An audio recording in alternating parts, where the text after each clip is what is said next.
शिवसेनेतून आले किती आणि गेले किती तरी देखील स्वाभिमानी कोल्हापुरातलं शिवसेनेचं संघटन मजबूत आहे।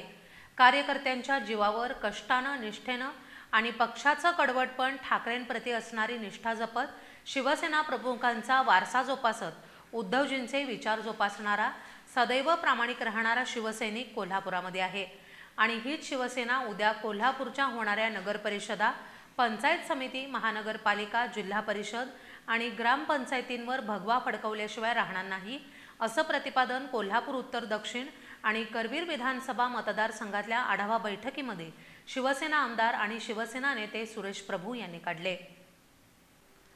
कोल्हापूरच्या होणाऱ्या नगरपरिषदा, पंचायत समिती, महानगरपालिका, जिल्हा परिषद आणि ग्रामपंचायतींवर भगवा फडकवल्याशिवाय राहणार नाही, असं प्रतिपादन कोल्हापूर उत्तर दक्षिण आणि करवीर विधानसभा मतदारसंघातल्या आढावा बैठकीमध्ये शिवसेना आमदार आणि शिवसेना नेते सुरेश प्रभू यांनी काढले।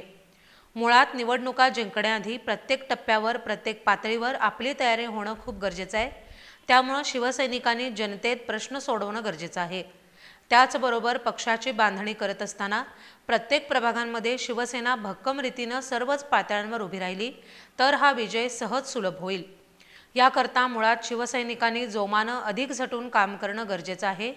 ज्या कोल्हापुरातून शिवसेनेची बीज रोवली, त्या कोल्हापुरात शिवसेनेला सुवर्ण वैभव प्राप्त करून दिलं।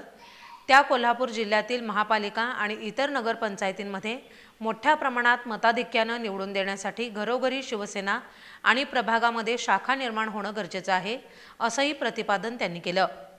महाराष्ट्रातल्या येणाऱ्या उद्याच्या सर्वच निवडणुका उद्धवजींच्या नेतृत्वाखाली महाराष्ट्रातील जनता निवडणूक देण्याकरता उत्सुक आहे। त्यात माझं कोल्हापूरही पाठीमागे राहणार नाही। यासाठी तन मन धनानं सर्व शिवसैनिकांनी तयार राहावं, असंही आवाहन यावेळेला शिवसेना उपनेते आणि संपर्क प्रमुख अरुण दुधवडकर यांनी या आढावा बैठकीमध्ये केलं। यावेळी आमच्या नैमित्तिक शासन दरबारी मागण्या मांडण्याकरता कोल्हापुरातील काही भ्रष्ट लोकप्रतिनिधींना आणि त्याला साथ देणाऱ्या प्रशासनाविरुद्ध आवाज विधान भवनात उठवण्यासाठी आम्हाला मदत करावी, असं आवाहन शिवसेना जिल्हा प्रमुख आणि उपनेते संजय पवार यांनी केलंय।